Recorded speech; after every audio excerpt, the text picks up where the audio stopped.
A virgin Amish man looks down at a shivering widow in the snow, her little girl burning with fever. And with trembling hands, he says the words that will change both their lives. Your daughter needs a home, and my bed needs you. What begins as a desperate act of mercy soon becomes the talk of the valley. The townsfolk whisper. The bishop threatens to cast him out, and the woman he saved carries a secret that could destroy what little peace he has left. As snow buries their farm, and hearts collide between duty and desire. When faith forbids what love commands, will he choose the laws of men or the grace of God? Tell me in the comments where you're watching from right now, and if this story speaks to you, make sure you hit subscribe so you don't miss the next one. The wind howled against the barn's wooden walls, sending shudders through the timbers. Isaac Lapp stood in the warm lamplight, his tall frame casting long shadows as he methodically brushed his dappled mare. The familiar motions brought him comfort, yet tonight, the empty spaces between horse stalls seemed to echo with his solitude. "Be still," he murmured in Pennsylvania Dutch, more to himself than the horse. The mare's ears flicked back at his voice, and she nickered softly. Outside, the storm intensified. Snow scratched against the windows like ghostly fingers, while the wind moaned through gaps in the weathered boards. Isaac paused in his work, lifting his head to listen. Through the tempest, a sound caught his attention, different from the storm's fury. A human cry, weak but distinct. His heart quickened. Setting down the brush, Isaac moved to the barn door and pulled it open. Bitter cold struck his face as he peered into the swirling white darkness. There, a dark shape huddled near the road, barely visible through the dense curtain of snow. Without hesitation, Isaac strode out into the storm. His boots crunched through fresh powder as he approached the figure. A woman lay crumpled beside an overturned wagon, her arms wrapped protectively around a small child. Both were dusted with snow, their clothes soaked through. "Please," the woman whispered, her eyes glazed with exhaustion and fear. "My daughter." Isaac knelt beside them, noting the child's flushed face and labored breathing.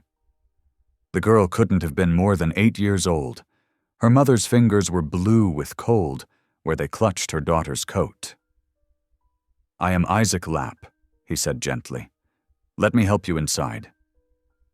The woman's grip on her daughter tightened. "I can't carry her anymore." "I will carry her," Isaac assured her. With careful movements, he gathered the child into his arms. She burned with fever against his chest. "Can you walk if I support you?" The woman nodded weakly, struggling to her feet. Isaac led them through the deepening snow to his house, the wind cutting through their wet clothes. Inside, blessed warmth enveloped them. Isaac laid the girl on his simple bed, then helped her mother to his rocking chair near the iron stove. Working quickly, he stoked the fire and set a pot of broth to heat. From his chest, he pulled out thick quilts, draping one around the woman's shoulders and tucking another around her daughter. The woman's eyes never left her child, even as her own body shook with cold. "I am Adeline McKinney," she said finally, her voice rough. "My daughter is Clara." She swallowed hard, fighting tears. "My husband. There was an accident near Alamosa. The wagon." Her voice broke. Isaac nodded, understanding flowing through him. "You need not explain now. Rest, get warm." He moved to check on Clara, placing a weathered hand on her forehead. The fever worried him, but at least here she was out of the deadly cold. The girl stirred, mumbling in her sleep. As Isaac ladled hot broth into tin cups, he felt Adeline's gaze following him. When he handed her a cup, he saw the fear in her eyes, fear that he would turn them out, fear of being alone again in the storm. "You are safe here," he said quietly. "Tonight, and until the weather clears." Tears spilled down Adeline's cheeks. "Thank you," she whispered. "We've nowhere else to go." Isaac turned away, disquieted by the surge of emotion her gratitude stirred in him. He had lived alone since his father's death, keeping strictly to the Ordnung, the Amish way of life. His commitment to purity and simplicity had been his anchor. Yet now, watching Adeline tend to her feverish daughter, something shifted in his chest. The storm raged on outside as night deepened. Isaac sat in his straight-backed chair, unable to sleep. His prayer was silent but intense. "Lord, guide my path. Show me how to help these souls without straying from your way." But even as he prayed, Isaac knew this night marked a change. The quiet rhythm of his solitary life had been broken by these unexpected guests.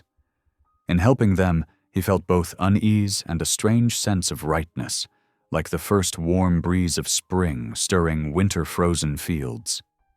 Clara coughed in her sleep, and Adeline immediately moved to soothe her.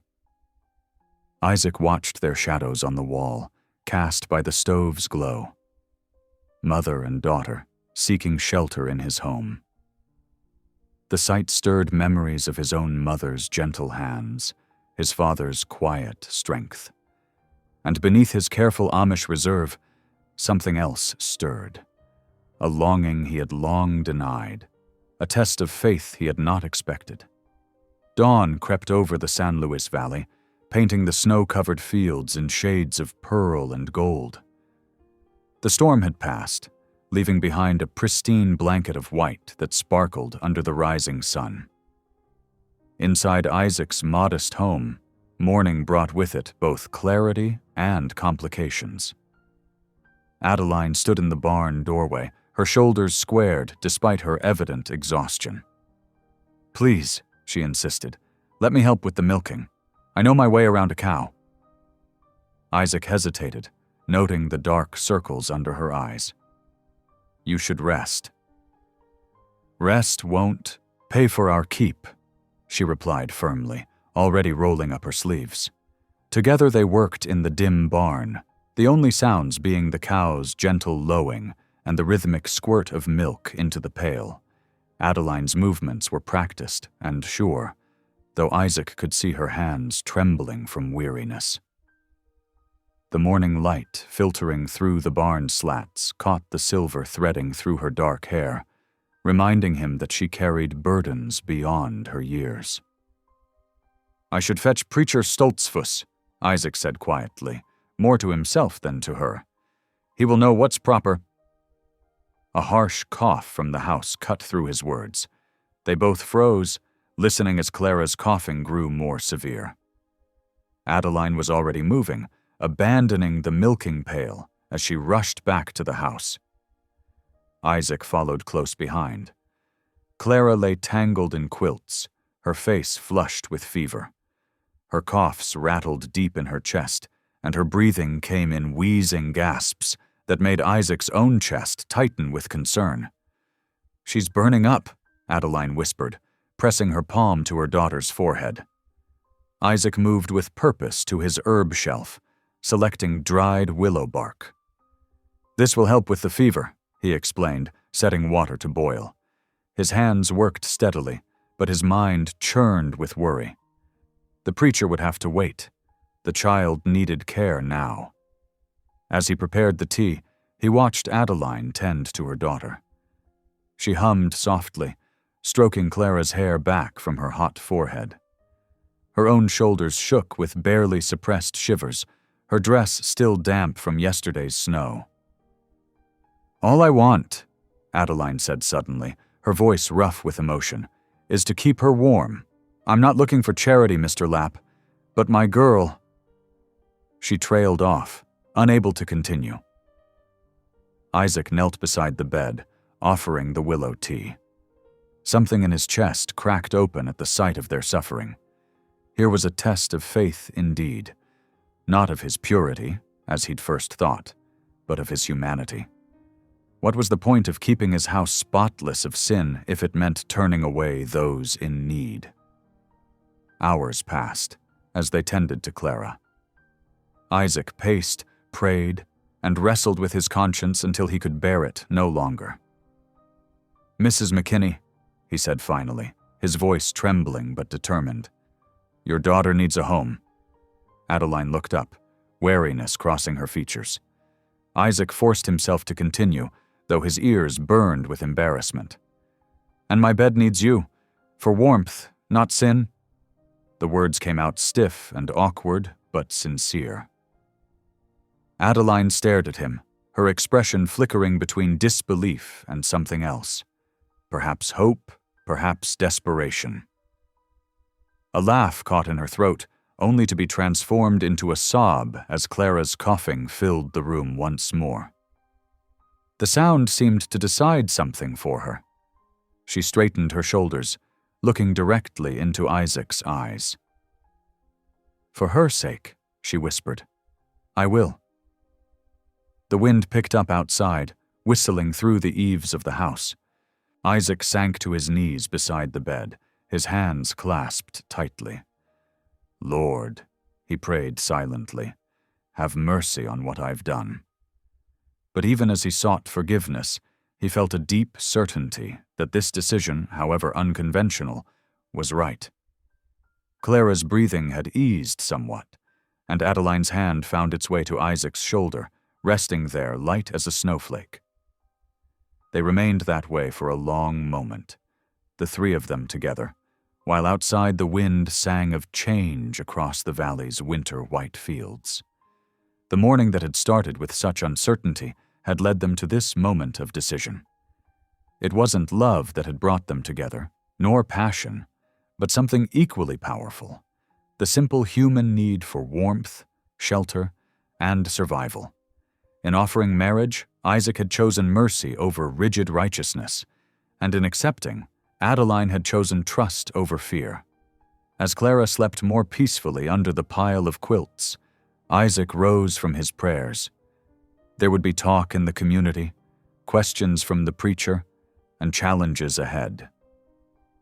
But watching Adeline tend to her daughter with such gentle care, he knew that some acts of faith required stepping beyond the familiar path of solitude into the uncertain terrain of compassion. The morning dawned crisp and clear, the fresh snow gleaming like diamonds across the valley. Isaac rose before sunrise, his movements careful not to wake Adeline and Clara. In the barn, his breath clouded in the cold air as he hitched his most reliable horse to the wagon. Adeline appeared in the doorway, wrapped in a shawl. "You're going for the elder?" Isaac nodded, adjusting the harness. "Bishop Yoder lives 3 miles north. The snow's deep, but I should return by dusk." He paused, then added softly, "Are you certain about this?" "I am," she replied, her voice steady despite the shadows under her eyes. "Clara needs stability. And you?" She trailed off, looking down at her worn boots. The wagon creaked as Isaac climbed up. "I'll return soon," he promised, clicking to the horse. The runners cut fresh tracks through the pristine snow as he set out, following the familiar route to Bishop Yoder's farm. The journey took longer than usual, the horse laboring through deep drifts. Isaac used the time to rehearse his explanation, but when he finally reached the bishop's house, the words tumbled out less eloquently than he'd hoped. Bishop Yoder listened with growing concern, his weathered face stern beneath his full beard. "An Englishwoman, Isaac? Have you lost your senses?" "She needs help, Bishop. Her daughter is sick." "There are proper channels for charity," the elder countered. "Marriage to an outsider? This is against our ways." "I believe God led them to my door," Isaac said quietly, through the storm itself. The bishop studied him for a long moment. Finally, he sighed heavily. "I will come. But mark my words, Isaac Lapp. This decision will bring trouble to more than just yourself."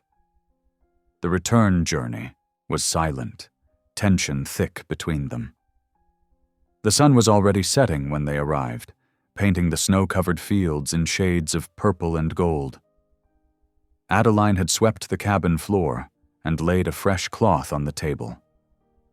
Clara sat propped up in bed, her fever-bright eyes following their movements. "We gather in God's presence," Bishop Yoder began, his voice filling the small cabin. Adeline stood beside Isaac before the hearth, wearing her late husband's coat, the only decent garment she owned. The worn wool hung loose on her frame, but she held herself with quiet dignity. Isaac's hands trembled as they exchanged simple vows. There were no rings, such adornments weren't permitted, but their words bound them just as surely.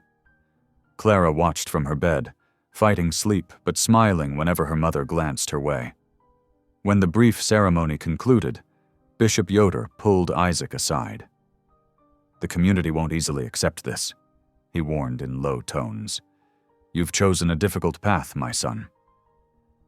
"I understand," Isaac replied, though his heart beat faster at the warning. After the bishop departed, silence settled over the cabin, broken only by the pop and crackle of the fire. Adeline moved quietly around the room, banking the flames for the night while Isaac checked on Clara one last time. "Her fever's lower," he whispered, relief evident in his voice. Adeline nodded, her eyes bright with unshed tears. "Thank you," she said simply. That night, they lay on opposite sides of the bed, a careful arrangement of blankets between them. Isaac stared at the ceiling, acutely aware of Adeline's presence, yet maintaining a respectful distance. The wind whispered around the cabin's eaves, and somewhere in the distance, a coyote called to its mate. Dawn arrived with a gift. Clara's fever had broken. Isaac woke to an unfamiliar sound that made him sit up straight in bed. Laughter, clear as a bell and sweet as spring water, rang through the cabin. He found Clara sitting up in her bed, giggling as Adeline told her a story while combing her hair. The sound struck him like a physical thing. How long had it been since laughter had filled these walls? Not since his parents had lived here, surely. Something tight in his chest loosened at the sound, and without thinking, he found himself offering up a prayer of thanks. Clara noticed him and smiled shyly. "Good morning, Mr. Lapp." "Good morning, Clara," he replied, his own lips turning up at the corners. "You're feeling better?" She nodded enthusiastically, and another peal of laughter escaped her as Adeline tied off her braid. The sound echoed through the cabin, bright and pure as sunlight on snow. Isaac savored it, unaware that this same joyful noise would soon become a source of testing for his faith and place in the community. February's weak sunlight worked slowly at the snow, turning pristine white drifts into muddy patches of slush around the farmhouse. Inside the warm kitchen, Adeline stood at the wooden table, her hands covered in flour, as she kneaded dough with careful concentration. The morning light filtered through steam-frosted windows, catching the silver threads in her dark hair. "Like this?" she asked, pressing her palms into the soft mass. Isaac nodded, watching her technique.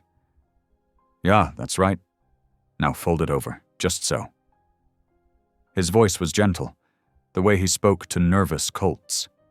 The Amish way of bread-making differed from what Adeline knew, but her determination to learn touched him deeply. Through the open door, they could hear Clara in the barn, her clear voice singing to the mare as she scattered hay.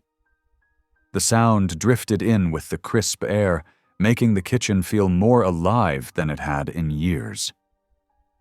Isaac found himself pausing in his work more often these days, marveling at how his quiet house had transformed. Where silence once pressed against the walls, now there was the rhythm of 3 lives moving together. Boots on floorboards, quiet laughter, the click of Clara's knitting needles in the evenings. But peace never lasted long in the valley. The next Sunday meeting brought the first frost of disapproval. Isaac felt it as soon as they arrived at the meeting house. The sideways glances, the sudden silences. Neighbors who once greeted him warmly now turned away, clustering in small groups that buzzed with whispered conversations. That English woman, living under his roof. Not proper. What would his father say? The words carried clearly in the cold air. Isaac kept his eyes forward, his face carefully blank, but his hands clenched at his sides. Adeline had stayed home with Clara, still too weak for the long ride, but he could feel her presence here anyway, in the judgment of every averted gaze. The ride home was long and heavy with unspoken worry. The afternoon sun cast long shadows across the rutted road when Isaac spotted a familiar figure ahead. Bishop Yoder, his dark horse picking its way carefully through the slush. The bishop raised his hand, signaling Isaac to stop. "I must speak with you, brother," the older man said, his breath clouding in the cold air. "The elders are concerned." Isaac drew his wagon to a halt, his heart beating faster despite his calm exterior. "About what, Bishop?" "Your wife." The words fell like stones. "She is not of our faith, Isaac. She does not follow our ways. The community is talking." "She is learning," Isaac defended quietly. "She works hard, tends the house well." The bishop's weathered face creased with genuine concern. "It is not enough to learn our ways, Isaac. She must embrace them completely. The elders worry your marriage threatens the order of things. Other young people might follow your example, marry outside the faith. We cannot allow that." Isaac sat very still, feeling the weight of generations of tradition pressing down on him. "What would you have me do?" "She must convert fully to our ways," the bishop said firmly. "Or—" He left the alternative unspoken, but its shadow fell, cold across Isaac's heart. When he finally reached home, the windows glowed with lamplight, smoke curling from the chimney into the darkening sky. Inside, he found Adeline setting the table for supper, Clara helping with the cups. The sight of them, his family now, made his throat tight. Later that night, after Clara had been tucked into bed, Isaac sat by the fire and told Adeline about the bishop's visit. He did not realize she had already overheard their conversation from the kitchen window until he saw the resignation in her eyes. "I'll go," she said softly, her fingers twisting in her apron. "I won't ruin your standing in the community. Clara and I can find our way." Isaac stood up so quickly, his chair scraped against the floor. His face had gone pale, but his voice was firm, firmer than she had ever heard it. "No," he said. "You're my wife now. They can't unmake that." Adeline stared at him, tears gathering in her eyes. "But your people are not more important than this family." The words seemed to surprise him as much as her. Then, moving with a gentleness that belied his size, Isaac stepped forward and pressed his lips to her forehead. The touch was brief, almost hesitant, but it carried the weight of years of stored affection. Adeline closed her eyes, feeling the warmth of his kiss linger on her skin. It was the first real tenderness he had shown since their marriage, and its significance hung in the air between them like a prayer. Outside, the February wind whistled around the corners of their home, but inside, something new and fragile had begun to bloom, as delicate and promising as the first crocus pushing through melting snow. March winds swept through the San Luis Valley, bringing the first hints of spring. Snow retreated from the fields, leaving behind muddy furrows ready for planting. But as the land awakened, so did the whispers. Adeline noticed it first at the weekly trades. She approached Sarah Stoltzfus's farm with fresh butter wrapped in cloth, hoping to exchange it for eggs as she had done since winter. Sarah stood in her doorway, arms crossed over her apron. "We have no eggs to spare," Sarah said flatly, though chickens clucked behind her in the yard. Adeline kept her chin high, even as her cheeks burned. "I see. Perhaps next week, then." As she turned away, whispers drifted from the open window where two women watched. "Bewitched him somehow. Poor Isaac Lapp."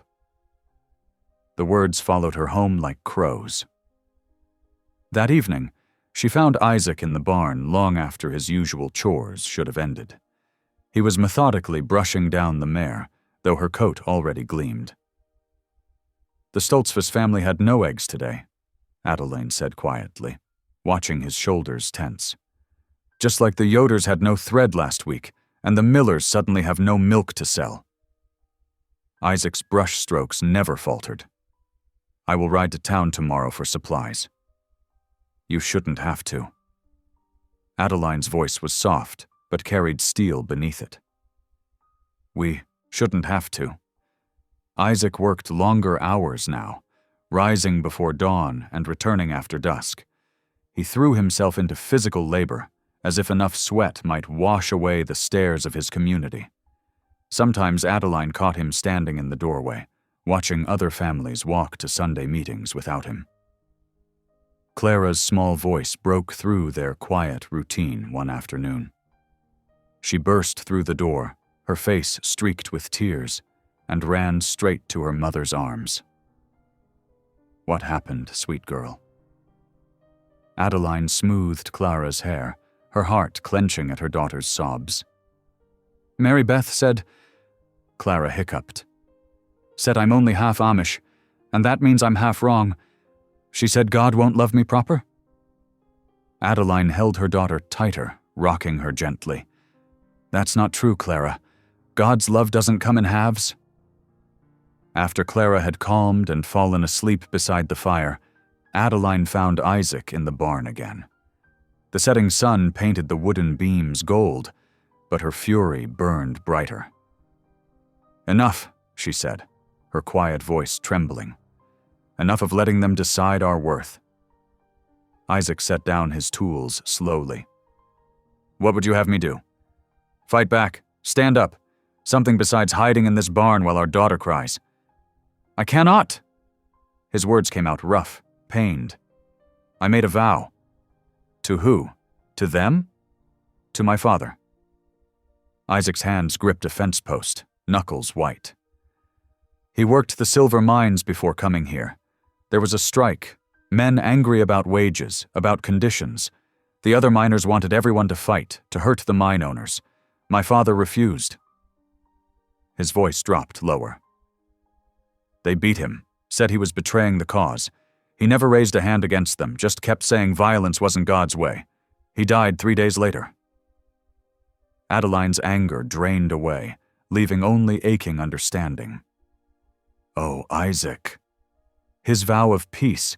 It's all I have left of him. I promised to honor it always." Adeline stepped closer, close enough to see the pain etched in the lines around his eyes. Slowly, carefully, she took his calloused hand in hers. "Love doesn't break vows, Isaac," she whispered. "It redeems them.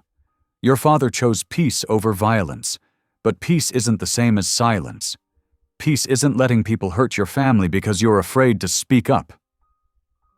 Isaac's fingers tightened around hers. "I don't know how to do both. Honor his memory and protect what we have here." "Then we'll learn together." Adeline's voice grew stronger. "Your father stood up for what he believed was right. Maybe that's the real vow, not just refusing violence, but choosing courage, choosing love." They stood there in the golden light, hands clasped, sharing the first real understanding since their marriage began.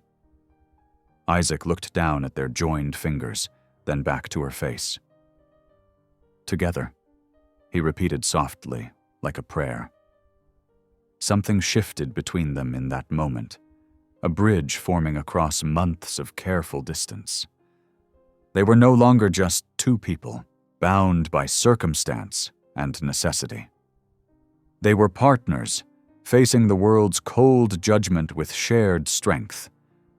The evening breeze carried the smell of thawing earth through the barn doors, promising new growth. Outside, Clara's voice drifted from the house, singing a hymn she'd learned at school. The simple melody wrapped around them like a blessing, a reminder of what they were fighting to protect. The spring rains fell harsh and cold across the valley, turning to stinging sleet that rattled against the cabin windows.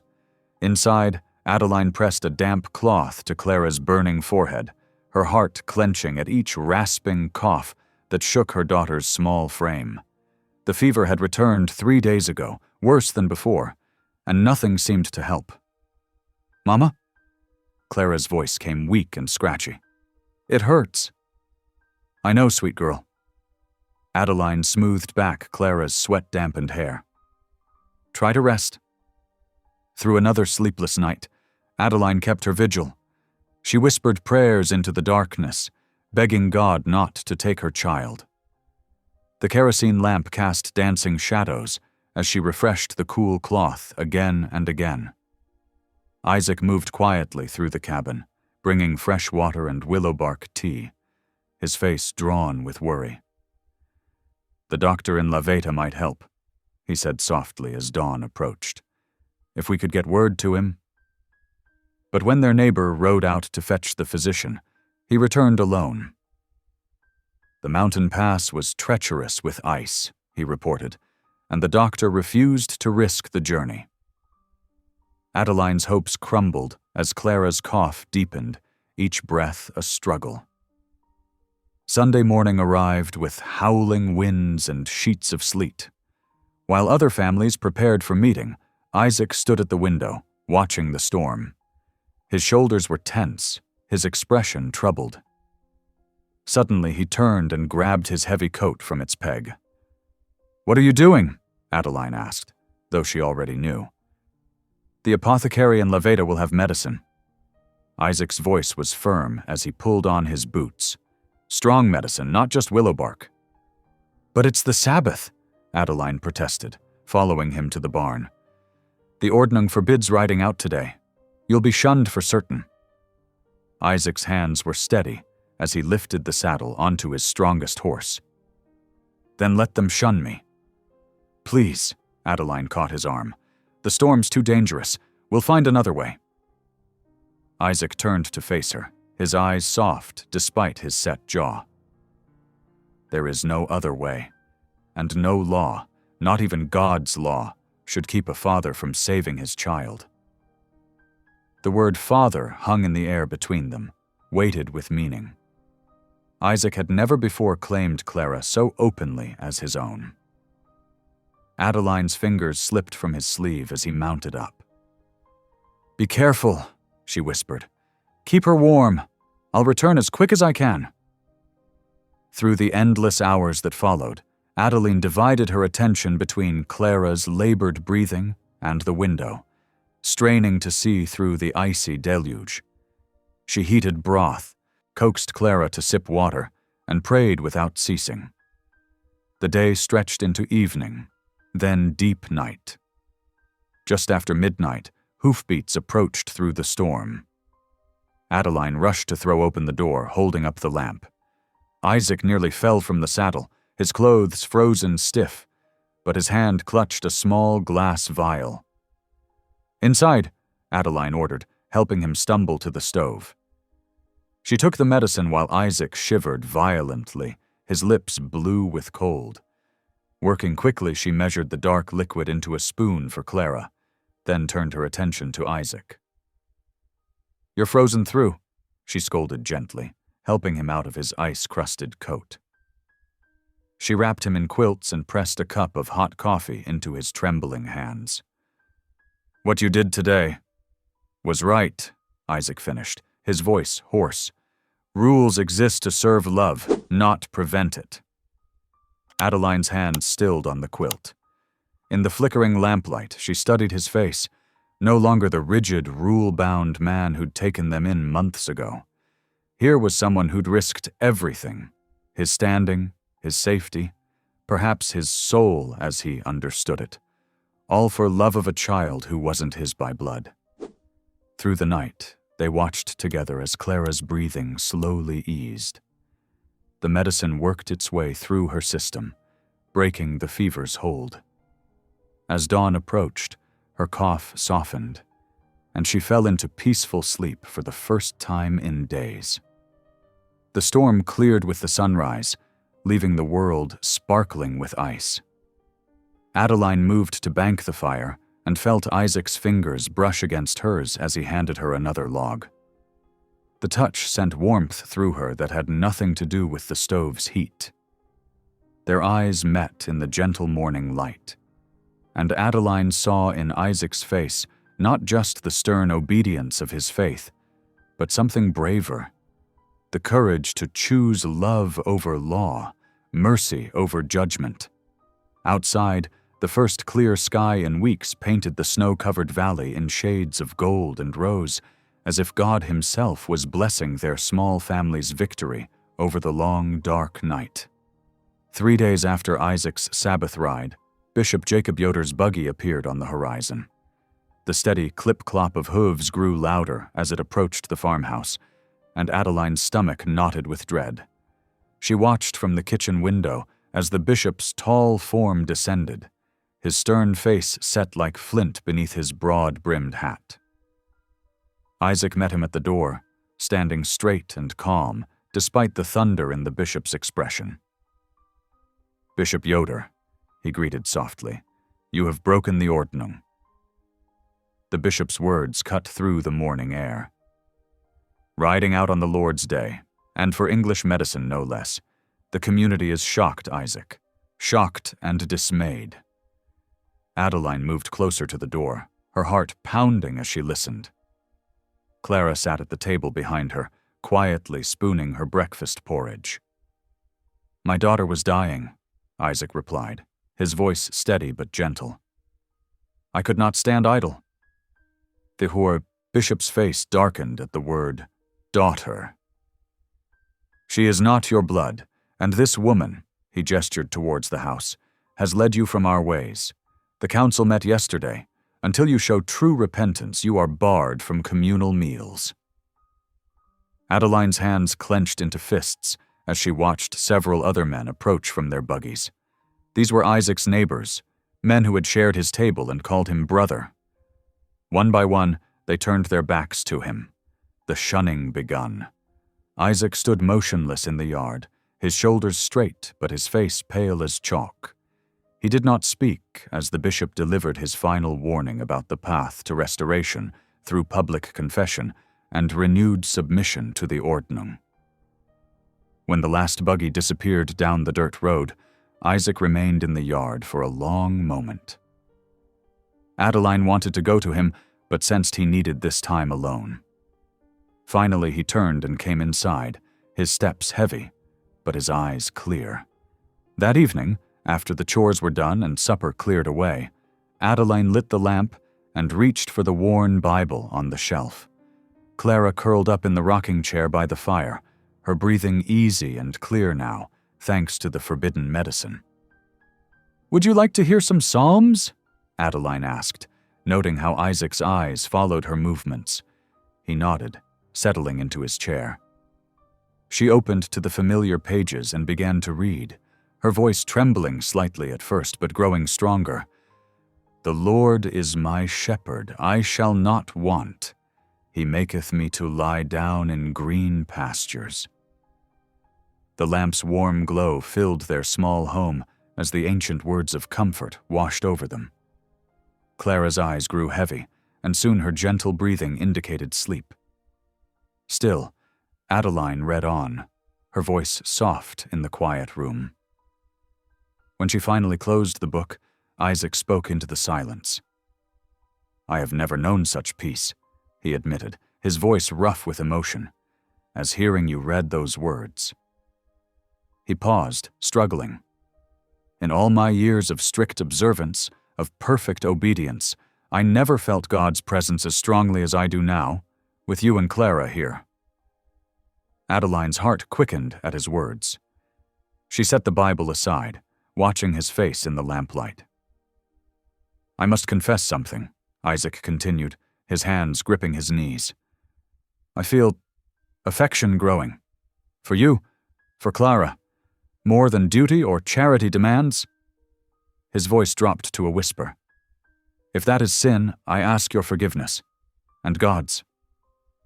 Adeline rose from her chair, moving to stand before him. Her hands, work roughened but gentle, came up to cup his face. "Then we'll sin with kindness," she whispered, her thumb brushing his cheek. Isaac's eyes met hers, dark with emotion. Slowly, as if drawn by an invisible force, they leaned toward each other until their lips met in a kiss. It was tender and reverent, both of them trembling with the weight of the moment. His hands came up to cradle her face as well, and Adeline felt tears slip down her cheeks, not of sorrow, but of a joy so profound it ached. When they finally parted, Isaac rested his forehead against hers. Neither spoke for a long moment, their breathing synchronized in the quiet room. The lamp flickered, casting their shadows on the wall, no longer separate, but intertwined. In the rocking chair, Clara slept on, peaceful and unaware that in this moment, their makeshift family had truly become whole. Outside, the night was still and clear, stars scattered like diamonds across the vast Colorado sky. Inside, in defiance of rules but in perfect alignment with grace, two hearts beat as one beneath the gentle glow of the lamp. The Colorado spring painted the San Luis Valley in sweeping strokes of green and gold. Late afternoon sunlight spilled across Isaac Lapp's farmland, warming the fresh-turned earth where Adeline knelt in her garden. Her fingers worked methodically, tucking herb seedlings into the rich soil beside the porch steps. The familiar scents of sage and rosemary rose up around her, mixing with the sweet mountain air. From her spot by the house, she could see Isaac mending the north fence, his tall frame moving with practiced efficiency as he replaced weathered posts. His dark hat bobbed steadily as he worked, pausing only occasionally to wipe his brow. The sight of him, so earnest, so devoted to their small piece of heaven, made her heart swell. Clara's laughter rang out across the meadow, pure and bright as bird song. The 8-year-old raced through the tall grass, her arms spread wide like wings, chasing butterflies that danced on the spring breeze. Her dark hair streamed behind her, freed from its usual neat braid. "Mama, look!" Clara called, holding up a handful of wildflowers. "Can we put these on the table?" Adeline smiled, brushing soil from her apron. "Of course, Liebchen." The German endearment slipped out naturally now, picked up from Isaac's gentle speech. As the sun began its slow descent behind the mountains, they gathered for their evening meal. Isaac's large hands folded together in prayer, and Clara mimicked his pose perfectly, her small fingers interlaced. Adeline hummed softly as she served the stew, an old lullaby her mother had sung, its melody carrying memories of comfort and home. "Danke," Isaac murmured as she filled his bowl, the Pennsylvania Dutch word warm with affection. These quiet moments felt like answered prayers, the family they'd pieced together from broken pieces now whole and healing. The peaceful evening shattered with a knock at the door. A boy from town stood on their porch, holding an official-looking envelope bearing the county seal. Isaac thanked him with a penny, then broke the seal with careful fingers.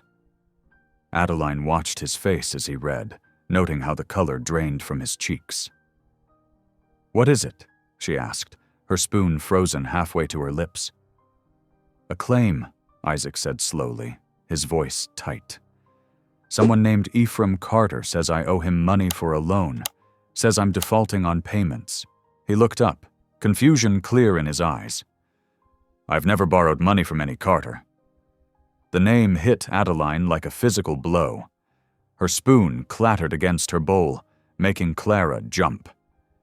Ephraim Carter, her late husband's cousin, a man whose very name made her hands shake. Memories flooded back, his cruel smile, the crack of his belt, the bruises she'd hidden beneath long sleeves. "I'll ride into town tomorrow," Isaac said, already planning. "There must be some mistake." Adeline forced herself to nod, though her throat had gone dry. She watched Isaac fold the letter carefully, tucking it into his Bible for safekeeping. Throughout the evening, as she washed dishes and helped Clara prepare for bed, her mind raced with possibilities, all of them dark. The next morning, Isaac saddled his horse before dawn. Adeline stood in the doorway, watching him mount up, her heart heavy with unspoken fears. She wanted to tell him everything, about Ephraim's violence, his threats, the way he'd sworn to make her pay for running. But she saw the determined set of Isaac's jaw, the righteous fire in his usually calm eyes. If he knew the truth, he might do something rash, might break his precious vow of peace. So she held her tongue, managing only a quiet, "Be careful." Isaac returned near sunset, his face grave. He found Adeline in the kitchen, kneading bread with more force than necessary. Clara was outside, feeding the chickens their evening meal. "Carter claims I borrowed money last fall," Isaac said, settling heavily into a chair. "Says he has papers with my mark on them." He shook his head. "But I never signed anything, never even met the man." Adeline's hands stilled in the dough. She knew Ephraim's methods, how he forged documents, bribed officials, used the law like a weapon against those who crossed him. But still she couldn't bring herself to speak the truth, to admit her connection to this threat against their land. "We'll figure it out," she said instead, wiping flour from her hands. She moved to stand behind Isaac's chair, resting her palms on his tense shoulders. Through the window, she could see Clara scattering corn for the chickens, her face bright with innocent joy. That night, after Clara was asleep, Adeline lay awake beside Isaac, listening to his steady breathing. The moonlight filtered through their window, casting silver shadows across their bed. Her secret felt like a stone in her chest, heavy and cold. But the thought of Isaac confronting Ephraim, of violence touching this peaceful man's hands, frightened her even more. She would protect him from that, she decided, even if it meant carrying this burden alone.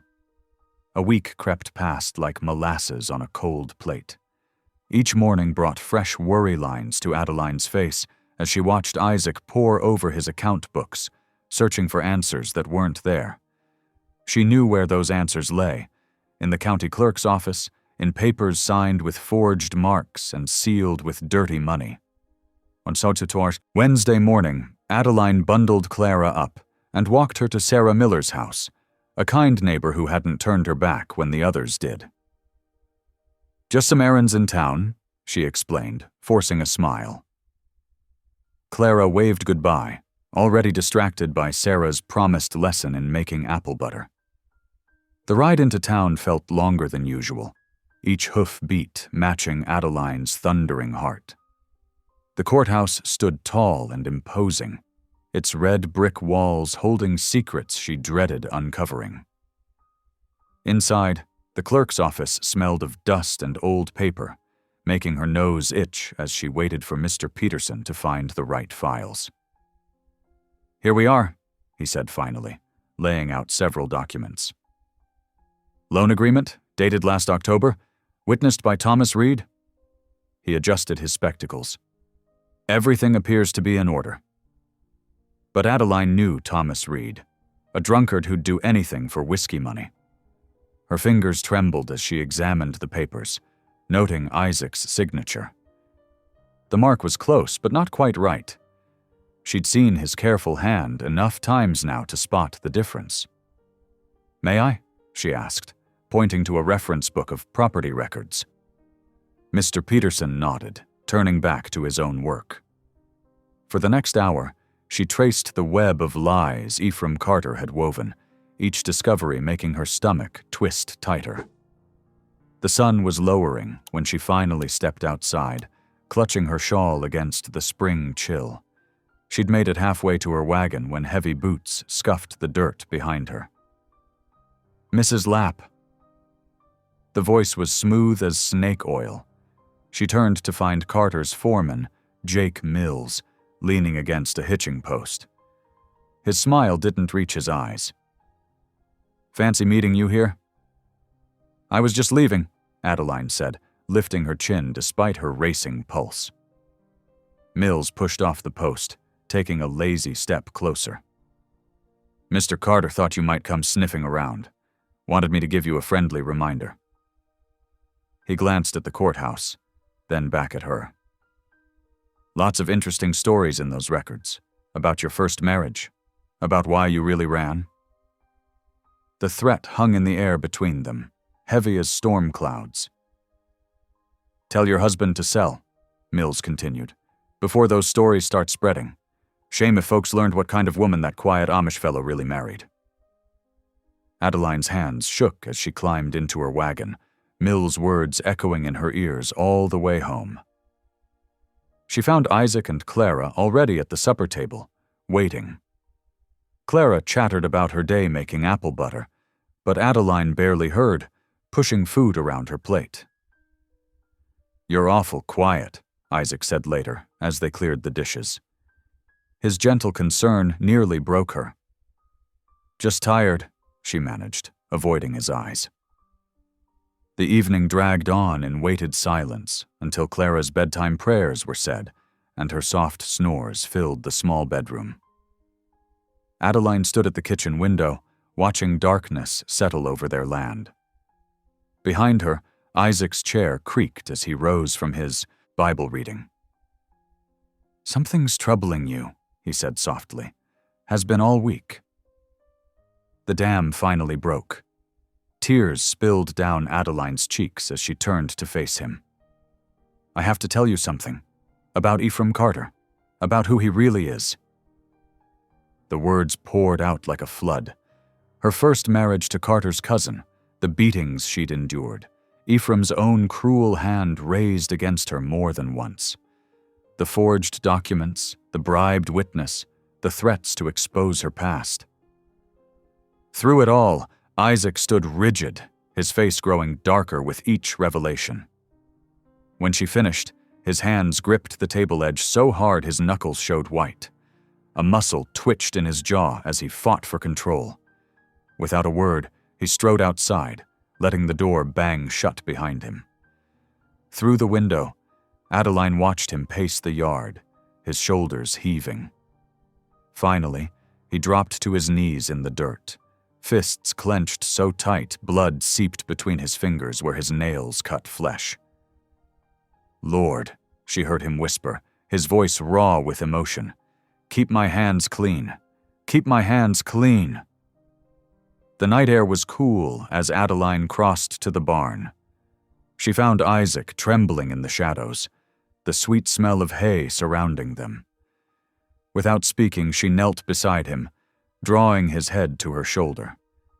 His tears dampened her dress as she held him, running gentle fingers through his hair. They stayed that way until false dawn painted the sky, two broken people finding strength in each other's arms. The horses shuffled in their stalls, and somewhere in the distance, a whippoorwill called the coming morning. But for now, there was only this, the sound of their breathing, and the sacred space between revenge and grace. A hot, dry wind swept across the San Luis Valley, rustling the new spring leaves and carrying dust that stung the eyes. Isaac stood in the doorway of his cabin, watching the approaching riders with a heaviness in his heart. The sun blazed directly overhead, casting harsh shadows as three men on horseback drew near, Carter's foreman Jake Mills, another ranch hand, and Sheriff Thomas himself. Adeline appeared at his shoulder, her hand finding his arm. Clara peeked around her mother's skirts, sensing the tension in the air. Go inside, dear one, Adeline whispered, giving her daughter a gentle push. The door clicked shut behind the child as the riders dismounted. Sheriff Thomas removed his hat, revealing thinning gray hair plastered with sweat. His weathered face showed discomfort as he pulled a folded paper from his vest. "Isaac Lapp," he began, clearing his throat. "I've got here a notice of eviction. Courts ruled in favor of Mr. Carter's claim. You have 7 days to vacate the property." Adeline stepped forward, her voice steady despite the tremor in her hands. "Sheriff, please. These papers are based on false testimony. Thomas Reed was paid to lie about that loan." "Ma'am, I understand your concern," the sheriff said, not quite meeting her eyes. "But everything's legal and proper according to the court. 7 days, Mr. Lapp." "I'm sorry." Isaac accepted the paper with quiet dignity, though his fingers crumpled its edges. Around them, neighbors had gathered at their fence lines to watch. Some, like old Samuel Yoder, looked away in shame. Others, particularly those who'd condemned Isaac's marriage, wore barely concealed smirks. Mills sat tall in his saddle, a snake's smile playing at his lips. "Better start packing, Lapp. Less heartache that way." The riders departed in a cloud of dust, leaving Isaac and Adeline standing in the yard. The paper trembled in Isaac's hand as a gust of wind tried to tear it away. The day dragged on, heavy with unspoken words. As evening approached, Isaac began moving methodically through the house. He wrapped his father's Bible carefully in cloth, tucking it into a wooden box alongside his carpentry tools. Each item he touched seemed to carry the weight of memory: the hammer that had built their bed, the chisel that had carved Clara's name on the doorpost.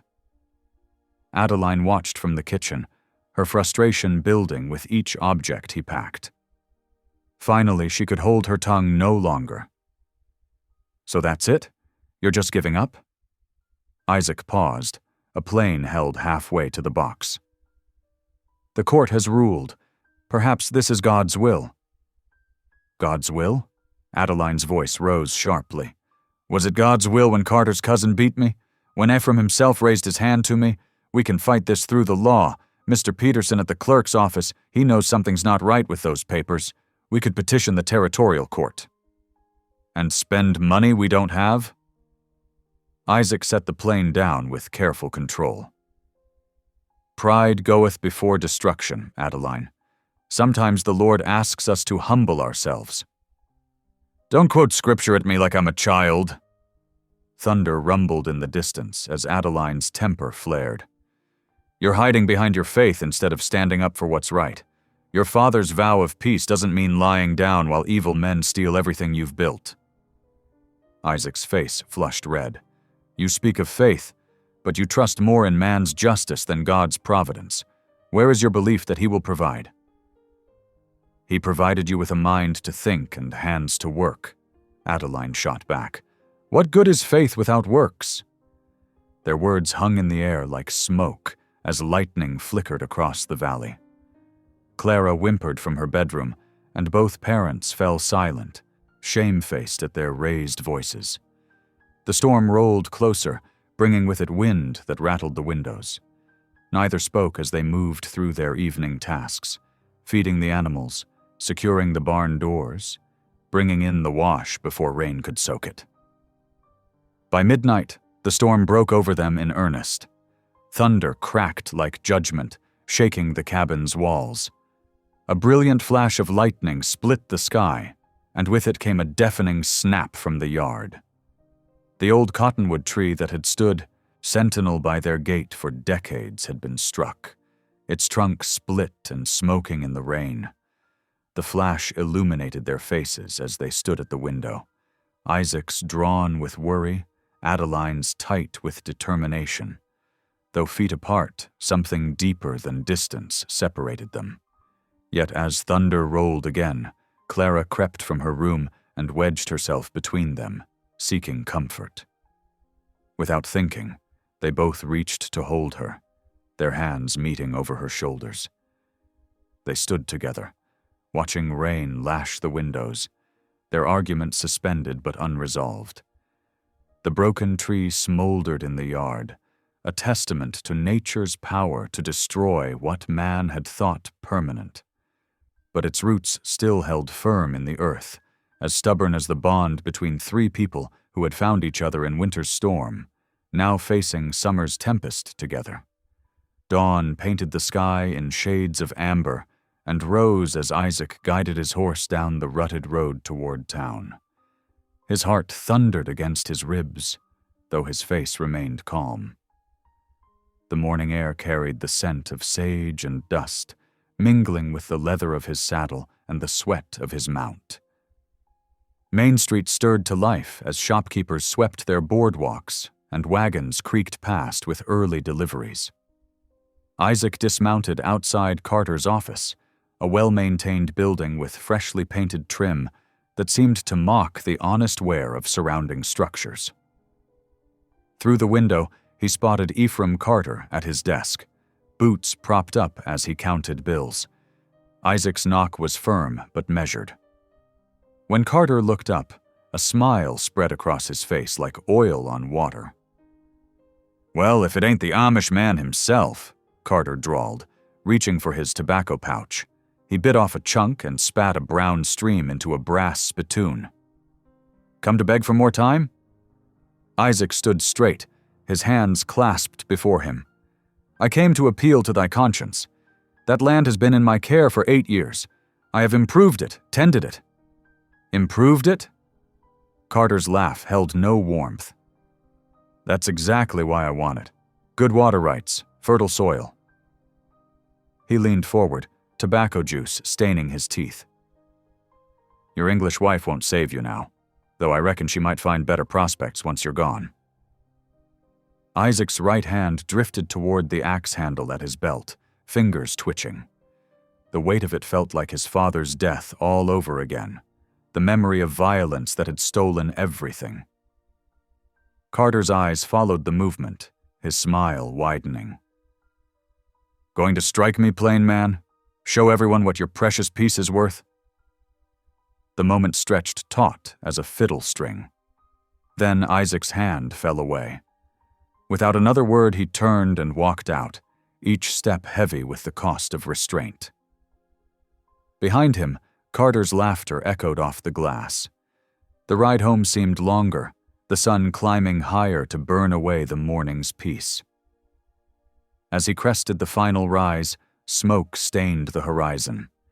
His heart seized. Black clouds rose from where his barn should be. Isaac spurred his horse into a gallop, dust billowing behind him. The closer he got, the more the horror grew. Flames licked the barn's wooden sides, smoke pouring from the hayloft. The crack and roar of burning timber filled his ears. His legs gave out as he dismounted. He fell to his knees in the yard, watching helplessly as the fire devoured years of work. The mare's frightened whinnies pierced the air from inside. "No, dear God, no," he whispered, his prayer lost in the inferno's roar. Wagon wheels rattled on the road. Adelaine's scream cut through his daze as she and Clara returned from their morning errand to town. She leaped down before the wagon stopped moving. "The animals!" she cried. "Isaac! The animals!" Her voice shocked him to action. Together they ran for the smaller side door, fighting through smoke and heat. They managed to free the cow and 2 sheep, but the mare's stall was already engulfed. Her terrified cries would haunt Isaac's dreams for years to come. Clara stood frozen in the yard, clutching her mother's shawl as tears streaked her soot-stained face.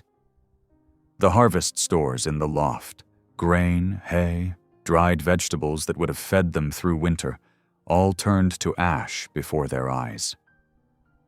When the flames finally died down, leaving only smoking ruins, Isaac stared at the destruction with hollow eyes.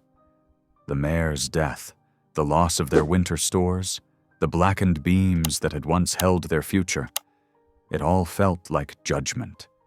His failure to protect them, to fight back against evil, had brought this curse upon them. He turned to Adeline and Clara, his voice rough with smoke and unshed tears. "You must go. Both of you." "What?" Adeline stepped toward him, but he backed away. "Isaac, no. There's an old way station in the hills," he said, the words tasting like ashes. 3 miles north by Eagle Creek. It's abandoned but sound. You'll be safe there until—" He couldn't finish. "We're not leaving you," Adeline insisted, reaching for him. Isaac shook his head, unable to meet her eyes. "I am unworthy of thee, of both of you. My weakness, my failure to act, it has brought this upon us. I cannot risk your safety further." Clara began to cry, the sound piercing his heart like a blade. Adeline gathered their daughter close, her own tears falling silently. "Please," Isaac whispered, "go now before they return. I will send word when it's safe." The pain in Adeline's eyes matched the burning in his soul, but she nodded once. Understanding that his shame would not be moved, she led Clara to the wagon. Isaac watched them drive away, 2 pieces of his heart carried off into the hills, leaving him alone with the smoke that curled toward heaven like his broken prayers. The way station's wooden walls creaked in the bitter wind. Adeline pulled Clara closer beneath their shared blanket, watching her daughter's breath form tiny clouds in the cold air. 3 days had passed since they'd left, Isaac behind. The abandoned building offered shelter from snow, but little comfort. "Mama, I'm hungry," Clara whispered, her small fingers clutching Adeline's worn shawl. Adeline stroked her daughter's hair, fighting back tears. Their meager supplies dwindled faster than expected. The last heel of bread had gone stale, and the dried beef was nearly gone. "Try to sleep, sweetheart. Morning will come soon." But morning brought only more snow. Through gaps in the station's weathered boards, Adeline watched Eagle Creek swell with spring runoff. The water churned brown and angry, carrying broken branches and last autumn's leaves.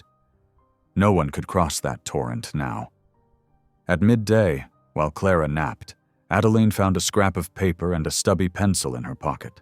Her fingers trembled as she wrote. "Dearest Isaac, our love is not a curse, but a blessing. God brought us to your door that winter night for a purpose. Come find us when you're ready to believe that too. Your wife, Adeline." She folded the note carefully, but there was no way to send it. The creek's roar seemed to mock her efforts, separating them as surely as Isaac's fears had done. Miles away, Isaac stood in the ashes of his barn. The spring wind scattered soot and cinders around his boots as he surveyed the destruction. His hands, rough from days of clearing debris, paused over a familiar shape in the rubble. It was Adeline's small Bible, its leather cover scorched but intact. The pages fell open to 1 John, chapter 4, verse 18. There, underlined in Adeline's careful hand, were the words that pierced his heart. "Perfect love casts out fear." Isaac sank to his knees, the Bible trembling in his grip. All these years, he'd thought his father's vow of peace meant avoiding passion, staying pure through distance. But now, holding this verse that had survived the flames, understanding broke over him like dawn. "Lord," he whispered, his voice hoarse with emotion, "I've been such a fool. My father died refusing violence, yes, but he died protecting those he loved. I thought holiness meant standing apart, but you sent Adeline and Clara to teach me different." As evening approached, Isaac gathered wood from the undamaged portion of his woodpile. His hands, moving with purpose now, built a small fire in the yard. The flames rose clean and bright, nothing like the destroying blaze that had taken his barn. Under the deepening sky, Isaac knelt beside the fire. For the first time since his father's death, he prayed aloud, his words carrying on the spring wind. "Forgive me, Father, not for breaking my vow, but for twisting its meaning. I thought purity meant avoiding love's risk, But true peace isn't found in isolation. It's found in having the courage to love despite our fears. The fire crackled, sending sparks toward the stars. Isaac remained in prayer until the flames died to embers, his heart growing lighter with each passing hour. When the last coal darkened, he knew what he had to do. Morning arrived with heavy snow, unusual for late spring. Isaac rose before dawn, packing what supplies remained into his saddlebags. He thought of Adeline and Clara huddled in the old way station, and his chest tightened with worry. The surviving horse nickered softly as Isaac saddled him. "Easy, friend," he murmured, checking the cinch. "We've got precious cargo to find." Snow fell steadily as Isaac mounted, turning the world white and silent. He guided his horse towards the mountains, where the way station waited 3 miles distant. The Bible rested secure in his coat pocket, close to his heart, its message of perfect love burning brighter than any fear. White flakes gathered on his broad-brimmed hat as he rode, but Isaac barely noticed the cold. His mind filled instead with memories. Clara's laughter in the barn, Adeline's voice reading psalms by lamplight, the way their presence had transformed his empty house into a home. Each memory strengthened his resolve, carrying him forward through the deepening snow. The horse's hooves made soft sounds in the fresh powder as they climbed toward higher ground. Somewhere ahead, through the curtain of white, his family waited. Isaac touched the Bible in his pocket and urged his mount onward, understanding at last that love's warmth could melt any barrier of ice or fear. The snowstorm grew fierce as Isaac urged his horse through deepening drifts.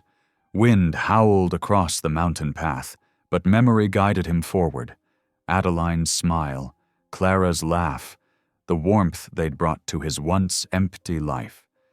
His mount struggled against the strengthening gale, snow crusting its mane. Inside the way station, Adeline huddled close to Clara beneath their thin blanket. The old building's timbers groaned against the storm. Clara had finally drifted to sleep, her small body curled tight against the cold. Adeline's prayers whispered into darkness, hoping against hope. The door's sudden creak startled her awake. There in the threshold stood Isaac, snow-covered and half-frozen, his face pale beneath ice-crusted whiskers. "Adeline," he whispered, her name a prayer on his lips. She leaped up, tears springing to her eyes and freezing on her cheeks before they could fall. Clara stirred, blinking in confusion, then broke into a bright smile. "Papa Isaac!" Isaac fell to his knees before them, reaching out with trembling hands. His voice cracked with emotion. "If loving you costs me heaven," he declared, "then my heaven was too small." The door burst open again. Bishop Yoder stood there, followed by several men from the settlement. They'd tracked Isaac through the storm, concerned for his safety. The bishop's stern face softened as he witnessed Isaac kneeling before his family, humility and love plain in his posture. "The Lord works in mysterious ways," Bishop Yoder said, his voice gentle. "Perhaps we all needed this lesson." He stepped forward, laying a hand on Isaac's shoulder. "The shunning is lifted. Compassion must stand above law, or we forget Christ's greatest teaching." The gathered townspeople shifted uncomfortably, shame evident in their downcast eyes. Hans Miller, who'd turned his back on Isaac just days ago, spoke first. "We'll help rebuild your barn, Isaac. All of us together." As if in divine answer, the storm began to ease. Through the station's grimy window, rays of sunlight pierced the clouds, turning snowflakes to diamonds in the morning air. Adeline helped Isaac to his feet, and Clara wrapped her arms around them both. The three stood together, a family made whole by love's triumph over fear. Weeks passed, and spring's first crocus flowers pushed through the melting snow, the McKinney Lap homestead stood renewed against the mountain backdrop, its fresh-cut timber gleaming in the morning light. The barn rose higher than before, built by many hands working in harmony.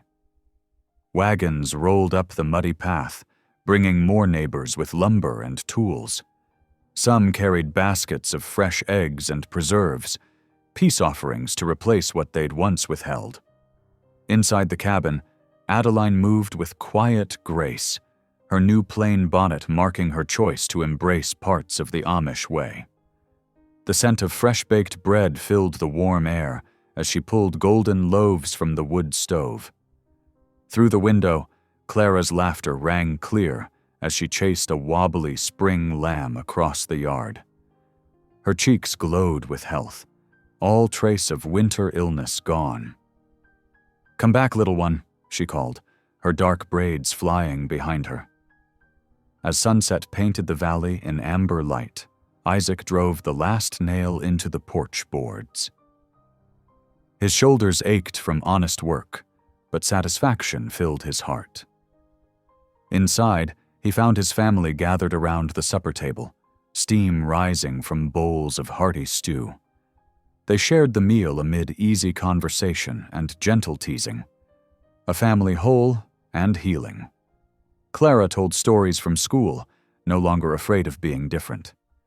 When her words grew sleepy, she curled up by the crackling fire, her breathing soft and steady. Isaac reached across the table and took Adeline's hand in his. "I think the Lord has made my bed holy after all," he murmured, his voice thick with gratitude. She squeezed his fingers in response, and together they bowed their heads in silent prayer. Outside, spring rain began to fall, each drop a blessing on their restored land. The gentle patter spoke of tomorrow's growth, of love sanctified by mercy's grace. Thank you for being here. If something in this story stayed with you, I'd love to see you again. Subscribe, and tomorrow I'll bring you another story crafted with heart.